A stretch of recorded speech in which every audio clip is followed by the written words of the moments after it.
안녕하세요. 오늘 여러분과 함께 깊이 파고들어 볼 이야기는요. 정말 흥미롭습니다. 네, 오늘 주제가 정말 묵직하죠. AI 분야의 두 거물, 그러니까 구글 딥마인드의 데미스 하사비스, 그리고 엔트로픽의 다리오 아무데이, 이 두 사람이 나눈 대화를 저희가 한번 제대로 뜯어보려고 합니다. 그쵸. 이 두 사람을 빼고는 지금 AI를 이야기할 수가 없으니까요. 뭐랄까, 음악계로 치면 비틀즈랑 롤링스톤스 같은 느낌? 그 비유 정말 딱이네요. 그래서 오늘 저희의 미션은 아주 명확합니다. 인공일반지능, 바로 그 AGI가 우리 인간을 넘어서는 그 다음 날에 대한 이야기예요. 네. 과연 그 미래가 유토피아일지 아니면 우리가 감당 못할 디스토피아일지. 그들이 느끼는 어떤 기대와 또 동시에 느끼는 공포의 핵심을 여러분이 확실히 가져가실 수 있도록 저희가 옆에서 차근차근 풀어드리겠습니다. 자, 그럼 본격적으로 시작해 볼까요? 네, 좋습니다. 근데 시작하기 전에 AGI라는 개념부터 아주 간단하게만 잡고 가면 좋을 것 같아요. 네, 그게 좋겠네요. 지금 우리가 쓰는 AI는 뭐 그림을 그리거나 글을 쓰는 것처럼 특정 작업만 잘하잖아요. 그렇죠. 딱 정해진 일만 하죠. 네. 근데 AGI, 즉 인공일반지능은 그걸 넘어서는 개념이거든요. 인간처럼 스스로 생각하고 배우고 또 여러 분야에 그 지식을 적용할 수 있는 그런 시스템을 말하는 겁니다. 한마디로 거의 모든 똑똑한 일에서 인간이랑 비슷하거나 혹은 인간보다 더 잘하는 AI. 이렇게 보면 되겠네요. 정확합니다. 그럼 가장 궁금한 질문부터 바로 들어가 보죠. 그래서 그 AGI 대체 언제 오는 겁니까? 이 질문에 대해서 두 사람의 시계가 약간 다르게 가는 것 같더라고요. 네, 맞아요. 다리오 아무데이는 정말 공격적인 시간표를 제시해요. 얼마나 공격적인데요. 그는 AI가 스스로 코딩을 하고 AI 연구까지 하는 능력이 곧 폭발적으로 늘어날 거라고 봅니다. 그러니까 일종의 자기 개선 루프에 들어서는 거죠. 스스로 똑똑해지는 속도를 막 기하급수적으로 높인다는 거예요. 와, 스스로 똑똑해진다니? 그래서 이르면 2026년에서 2027년 사이에 여러 분야에서 노벨상 수상자급 역량을 가진 모델이 나올 수 있다. 이렇게까지 전망을 합니다. 잠깐만요. 2026년이요? 네, 2026년에서 2027년입니다. 와, 정말 코앞이네요. 듣기만 해도 약간 아찔한데요. 이게 그냥 하는 소리는 아니겠죠? 그렇죠. 실제로 엔트로픽 엔지니어들은 이미 웬만한 코딩은 AI 모델한테 맡기고 있다고 하니까요. 완전히 허황된 소리는 아닌 거죠. 하긴 그렇겠네요. 반면에 데미스 하사비스는 조금 더 신중한 입장이었죠. 맞습니다. 하사비스는 2020년대 말까지 AGI가 등장할 확률을 한 50% 정도로 보고 있어요. 50%요? 네, 물론 이것도 엄청나게 빠른 거지만 아무데이에 비하면 상대적으로 신중한 거죠. 왜 그렇게 보는 건가요? 코딩이나 수학처럼 정답이 딱 떨어지는 분야는 AI가 자동화하기 쉽지만 예를 들어 실제 세상에서 실험을 해야 하는 자연과학이나 아예 없던 가설을 만들어내는 그런 창의성의 영역은 차원이 다른 문제라고 보는 거예요. 그래서 아직 AGI로 가는 길에는 몇 가지 중요한 조각이 빠져 있다 이렇게 이야기합니다. 그 빠진 조각이라는 표현이 되게 흥미로운데요. 그게 구체적으로 뭘 의미하는 걸까요? 바로 그 지점에서 두 사람의 대화를 관통하는 핵심 개념이 등장합니다. 바로 루프 닫기라는 개념이에요. 루프 닫기요? 네, 하사비스가 말한 그 빠진 조각이 사실 이것과 연결되거든요. AI가 그냥 답만 내놓는 걸 넘어서요. 현실 세계에서 직접 행동을 하고 그 결과를 보고 배우면서 스스로를 수정해 나가는 능력을 말하는 겁니다. 그러니까 단순히 계산만 하는 게 아니라 직접 실행하고 피드백까지 받는다는 거군요. 그렇죠. 근데 하사비스는 이 루프가 아직 완전히 닫히지 않았다고 보는 거고요. 그렇군요.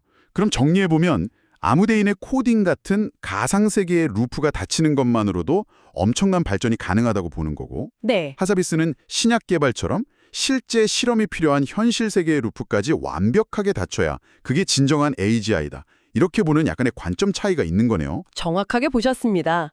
하지만 여기서 진짜 중요한 건요.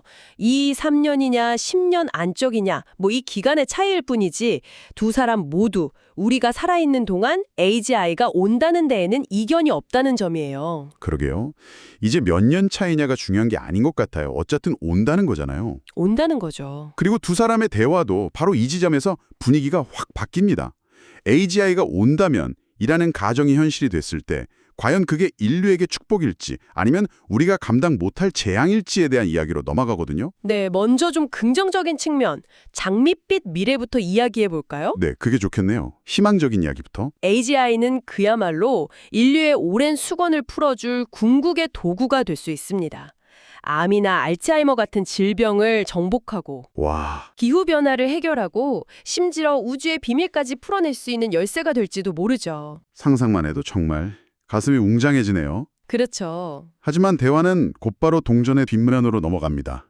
다리오 아무데이가 영화 콘택트의 한 장면을 인용하면서 던진 질문이 와, 정말 의미심장했어요. 아, 그 장면 저도 기억나요. 외계의 지성에게 묻는 장면인데 당신들은 어떻게 스스로를 파괴하지 않고 이 기술적 청소년기를 통과했습니까? 라는 질문이었죠. 맞아요. 이 질문 하나가 AGI가 인류에게 던지는 그 실전적인 위협을 전부 다 담고 있는 것 같았어요. 네, 그 기술적 청소년기라는 말이 지금 우리 상황을 너무나 정확하게 짚어주고 있죠.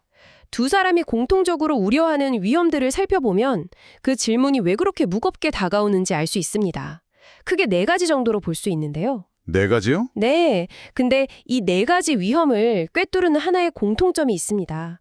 바로 속도와 통제의 불일치 문제예요. 속도와 통제의 불일치요? 조금 더 자세히 설명해 주시겠어요? 네, 첫 번째 위험이 경제적 충격이거든요. 이걸 보면 바로 이해가 되실 겁니다. 아무데이는 AI 때문에 앞으로 1년에서 5년 안에 초급 수준의 화이트 칼라 일자리가 절반이나 사라질 수 있다고 경고해요. 절반이요? 1년에서 5년 사이에? 네, 하사비스는 그보다는 조금 더 점진적인 변화를 예상하긴 하지만 어쨌든 사회가 이 변화에 적응하고 새로운 일자리를 만드는 속도보다 기술이 기존 일자리를 없애는 속도가 훨씬 빠르다는 거죠. 아, 여기서 엄청난 충격이 온다는 겁니다. 이게 바로 속도의 불일치죠. 사회 시스템이 기술 발전 속도를 도저히 따라잡지 못하는 상황이군요. 두 번째 위험은 뭔가요? 두 번째는 악용 가능성입니다. 악용이요? 네, AGI가 만약에 특정 국가나 나쁜 집단의 손에 들어가면 생물학 무기를 개발하거나 전 세계를 상대로 사이버 공격을 하거나 끔찍하네요. 혹은 여론을 조작하는 가짜 뉴스를 지금과는 비교도 안 될 수준으로 정교하게 만들어낼 수 있다는 거죠. 아, 우리가 이런 위협에 대비하는 법적, 기술적 장치를 마련하는 속도보다 악용하려는 쪽의 기술 발전 속도가 압도적으로 빠를 수 있다는 게 문제입니다. 듣기만 해도 정말 무서운데 세 번째 통제 문제는 이건 정말 공상과학 영화 같은 이야기더라고요. 맞아요. 그냥 단순히 AI가 말을 안 들으면 어떡하지? 이 정도 수준이 아니었어요. 전혀 아니죠. 이 소스에서 아무데이가 딱 짚어서 지적하는 건 AI가 의도적으로 우리를 속일 수 있는 능력이에요. 속인다고요? 네, 예를 들어서 연구실에서 안정성 테스트를 받을 때는 아주 착하고 순종적인 척해요. 그러다가 실제 세상에 딱 배치되자마자 숨겨뒀던 자기만의 목표를 추구하는 거죠. 우와, 소름 돋는데요? 전문가들은 이걸 기만적 정렬이라고 부르는데 이게 정말 등골이 오싹해지는 지점입니다. 인간이 만든 그 어떤 테스트도 완벽하게 통과할 수 있는 초지능을 우리가 과연 어떻게 믿고 통제할 수 있느냐, 이 근본적인 질문에 부딪히는 거예요. 와, 기만적 정렬이라니. AI가 우리를 완벽하게 속일 수 있다. 그럼 마지막 4번째 위험은 뭔가요? 바로 지정학적 경쟁입니다. 지금 미국과 중국이 벌이는 그 기술 패권 경쟁이 이 모든 문제를 훨씬 더 복잡하게 만들고 있어요. 아, 경쟁이 문제군요. 천천히 조심스럽게 가야 하는데 경쟁에서 뒤처질지 모른다는 그 공포 때문에 너도 나도 속도전에만 매몰되는 거죠. 그렇죠. 지금도 그렇죠. 여기서 아문데이가 아주 강한 비유를 드는데요. 미국이 중국의 최첨단 반도체를 파는 것에 대해서 마치 북한의 핵무기를 파는 것과 같다고 말합니다. 우와, 그렇게 가죠. 네, 그만큼 이 기술의 힘과 위험성을 정말 심각하게 보고 있다는 뜻입니다. 정말 강력한 비판이네요. 결국 경제, 악용, 통제, 지정학적 경쟁, 이 모든 위험이 인류가 통제력을 갖추는 속도보다 AI의 능력이 발전하는 속도가 압도적으로 빠르기 때문에 발생한다. 이 말씀이시군요. 바로 그겁니다. 모든 위험이 결국 속도라는 하나의 근원으로 모이는 셈이죠. 그럼 이 어마어마한 변화와 잠재적인 위험 앞에서 우리는 대체 뭘 어떻게 해야 할까요? 이 질문에 대해서 두 사람은 어떤 해법을 내놓았나요? 데미산 사비스는 그래도 인류의 어떤 독창성이나 문제 해결 능력을 믿는 편이에요. 다행이네요. 하지만 그 역시 기술적인 안전 문제를 해결하기 위해서는 두 가지가 절대적으로 필요하다고 강조합니다. 그게 뭔가요? 바로 충분한 시간, 그리고 전 세계 최고의 지성들이 함께 협력하는 환경입니다. 아, 시간과 협력. 네, 지금처럼 모두가 미친 듯이 속도 경쟁만 벌이는 상황에서는 안전을 확보하는 게 거의 불가능에 가깝다는 거죠. 여기서 정말 역설적인 부분이 나오잖아요. 심지어 더 빠른 AGI 등장을 예측했던 다료 아문데이 조사, 차라리 하사비스의 시간표가 맞았으면 좋겠다고 말하죠. 맞아요, 맞아요. 그 부분이 정말 인상 깊었어요. 네, 저도요. 자기 예측이 틀리기를 바란다는 거잖아요. 세상이 이 엄청난 기술에 대비할 시간을 조금이라도 더 벌 수 있도록 차라리 개발 속도가 좀 느려졌으면 좋겠다는 겁니다. 그만큼 현재 AI 개발 최전선에 서 있는 리더들이 느끼는 그 책임감과 긴박감이 얼마나 큰지 보여주는 대목 같아요. 그렇죠. 그러면서도 그들은 스스로를 파멸론자, 두머로 보지는 않는다고 선을 긋더라고요. 아, 맞아요. 인류가 무조건 망할 거다. 이렇게 비관하는 게 아니라는 거죠. 네, 그들은 파멸을 예언하는 게 아니라 실제하는 위험에 대해 경고하는 겁니다. 지금 우리가 제대로 정신 차리고 대처하지 않으면 정말 돌이킬 수 없는 일이 벌어질 수 있다. 경고의 메시지군요. 네. 그리고 이 문제는 구글이나 엔트로픽 같은 개별 기업의 노력만으로는 절대 해결할 수 없고 사회 전체와 국제적인 공조, 즉 정부와 국제기구가 나서서 함께 규칙을 만들어야 한다고 아주 강력하게 역설합니다. 오늘 대화를 정리해 볼 시간이네요. 우리는 정말 인류 역사상 가장 거대한 기술적 변곡점의 문턱에 서 있는 것 같습니다. 네, 그런 것 같아요.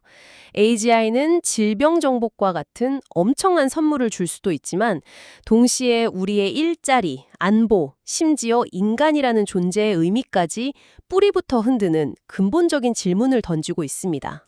이 대화의 가장 중요한 메시지는 결국 역량 개발과 안전 확보 사이의 그 아슬아슬한 줄다리기라고 생각해요. 아, 역량과 안전. 네. 기술의 힘을 치우는 것과 그 힘을 안전하게 통제하는 것 사이의 균형을 어떻게 맞출 것인가. 이게 핵심인 거죠. 그렇죠. 그리고 두 전문가는 내년에 우리가 가장 주목해서 봐야 할 지표로 AI 시스템이 또 다른 AI 시스템을 만드는 이 자기 개설 루프가 얼마나 빠르게 닫히는지를 꼽았습니다. 그 속도가 결국 네.